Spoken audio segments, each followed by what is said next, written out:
semuanya. Halo semuanya, perkenalkan kami dari kelompok 2 mata kuliah PPAM, di mana di sini kami mengangkat tema role play. Yang pertama yaitu pelayanan pada ibu hamil di pengungsian, yang kedua yaitu persalinan darurat, dan yang ketiga yaitu penanganan ibu nifas dan bayi baru lahir. Sebelumnya, perkenalkan anggota kelompok kami terlebih dahulu. Perkenalkan saya Verle Emelia sebagai bidan. Perkenalkan, saya Nur Hidayah sebagai ibu hamil. Perkenalkan, saya Gianini sebagai petugas logistik. Perkenalkan, saya Angelia Sapitri sebagai asisten. Perkenalkan, nama saya Baby Kentari, berperan sebagai suami. Perkenalkan, saya Velia Griata Melida, berperan sebagai koordinator posko. Perkenalkan, nama saya Tiara Dewi Yulianti, berperan sebagai ibu hamil dan ibu bersalin. Perkenalkan, nama saya Hesti Puji Rahmanti, berperan sebagai narator. Baiklah, di sini video roleplay kami berlatar belakang dari bencana gempa bumi dan tsunami. Selamat menyaksikan.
Hai teman-teman, baiklah sebelum kalian menyaksikan roleplay kami, ada baiknya kalian tahu dulu apa sih itu PPAM.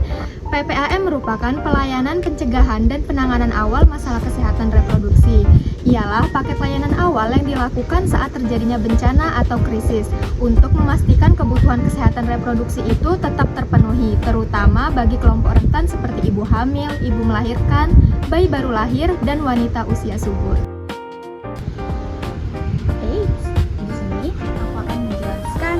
Tujuan PPAM. Yang pertama, mengidentifikasi koordinator kesehatan reproduksi. 2. Mencegah dan menangani kekerasan seksual. Yang ketiga, mengurangi penularan IMS dan HIV. 4. Mencegah peningkatan kesakitan dan kematian maternal dan neonatal. Dan yang kelima, merencanakan layanan kesehatan reproduksi komprehensif terintegrasi pada layanan kesehatan primer sesegera mungkin. Di Indonesia ada beberapa komponen dalam PPAM. Komponen yang pertama yaitu klaster kesehatan menunjuk koordinator kesehatan reproduksi untuk mengordinasikan pelaksanaan PPAM. Komponen yang kedua yaitu mencegah kekerasan seksual dan merespons kebutuhan penyintas. Komponen yang ketiga yaitu mencegah penularan dan mengurangi kesakitan dan kematian akibat HIV dan IMS lainnya. Komponen yang keempat, mencegah meningkatnya kesakitan dan kematian maternal dan neonatal. Komponen yang kelima, mencegah kehamilan yang tidak direncanakan. Komponen yang keenam yaitu kesehatan reproduksi remaja dan pelibatan remaja. Lalu ada pun komponen pengembangan yaitu komponen yang ketujuh meliputi pelayanan minimum kesehatan balita. Komponen yang kedelapan yaitu pelayanan minimum kesehatan lanjut usia. Dan yang terakhir yaitu komponen yang kesembilan merencanakan pelayanan kesehatan reproduksi komprehensif yang terintegrasi ke pelayanan kesehatan dasar.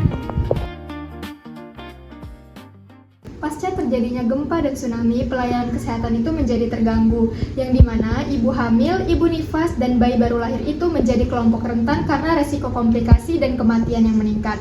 Oleh karena itu, diperlukan pelayanan yang cepat melalui pendekatan PPAM untuk mencegah kematian ibu dan bayi.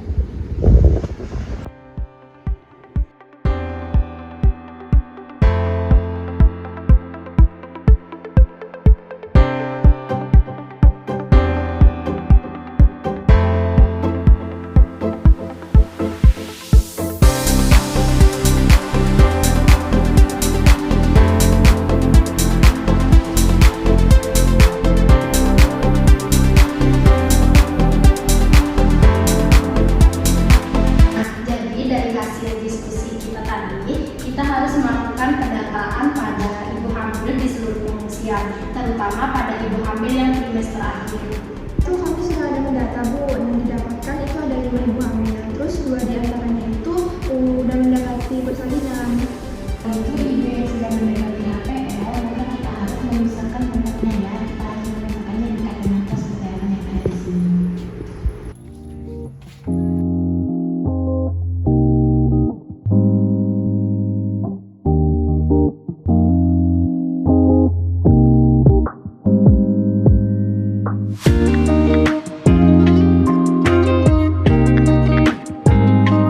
Selamat siang ibu-ibu sekalian, gimana Bu kabarnya hari ini?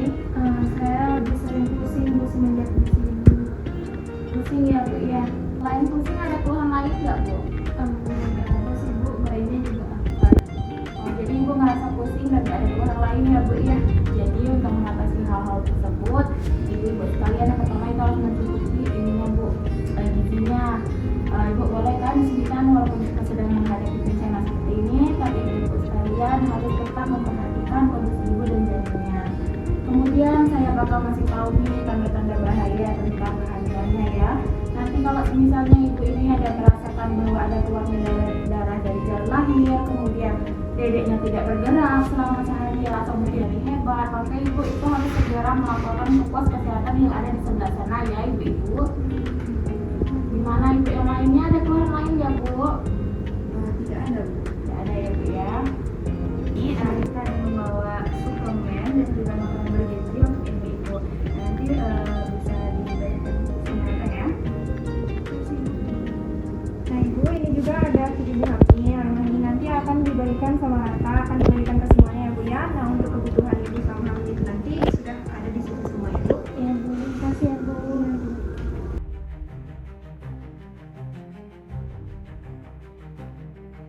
Ada ibu hamil yang kesakitan di tenda.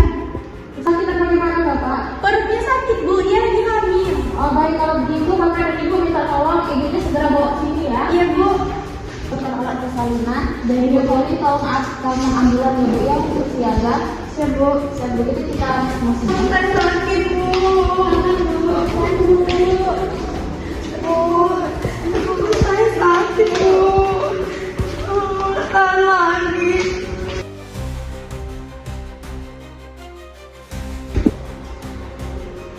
Baik ibu, dari hasil pemeriksaan saya ini pembukaannya sudah lengkap, jadi sebentar lagi kita melakukan proses persalinan ya Bu ya.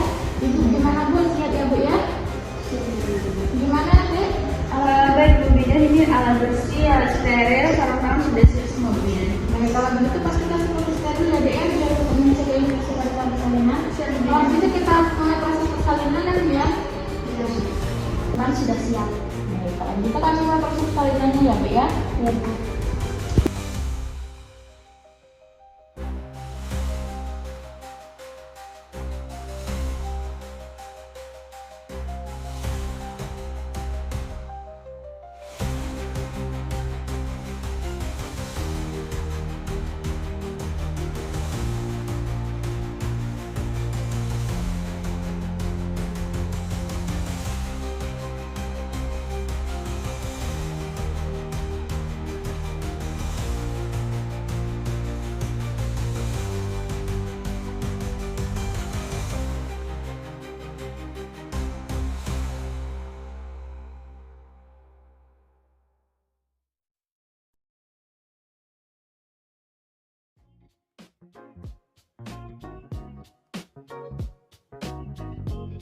Udah waktunya kita lakukan IM dulu ya Bu ya. Kita seadanya bisa dikirim susu ibu.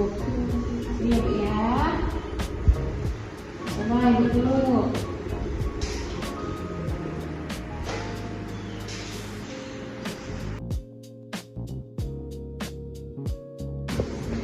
Ibu, Kakak, saya tadi mau kantin di sini maupun di kemarin baru melakukan ya Ibu. Gimana Ibu, ada keluhannya nggak Bu selama ini? Sekarang nggak ada keluar sibuk, tapi kayak ada keluar kayak gitu. Udah Bu ya, nggak ada rasa mau demam Bu? Enggak. Ada ya Bu ya, kayaknya ada rasa nyeri atau tidak Ibu? Nggak ada ya Bu ya, aman ya Bu ya. Gimana hasilnya udah keluar Bu? Udah sedikit-sedikit.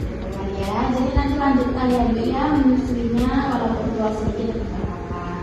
Kemudian adiknya ada keluhan atau tidak?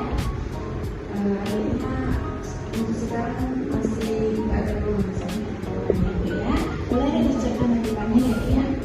Kemudian ini tekanan darahnya normal 122/79. Pemeriksaan tadi langsung melakukan lain, ibu ada hipertensi dan segala macam ya. Jadi sekarang keadaannya normal. Nah ibu, saya mau menjelaskan tanda bahaya pas persalinan ibu. Ibu nanti kalau misalnya ada merasakan bahwa jalannya itu keluar darah yang sangat banyak, kemudian berbau ataupun ibu merasa demam, jadi itu ibu dan bapak harus segera lapor ke posko kesehatan tempat ibu bersalin kemarin ya bu ya. Oke, nah itu juga bayinya itu harus dijaga tetap hangat ya. Diselimutin karena walaupun kita dalam menghadapi bencana ini, tapi kita harus tetap menjaga kesehatan diri kita sendiri, oke?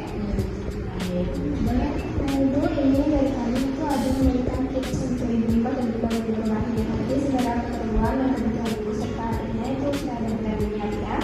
Siap Bu.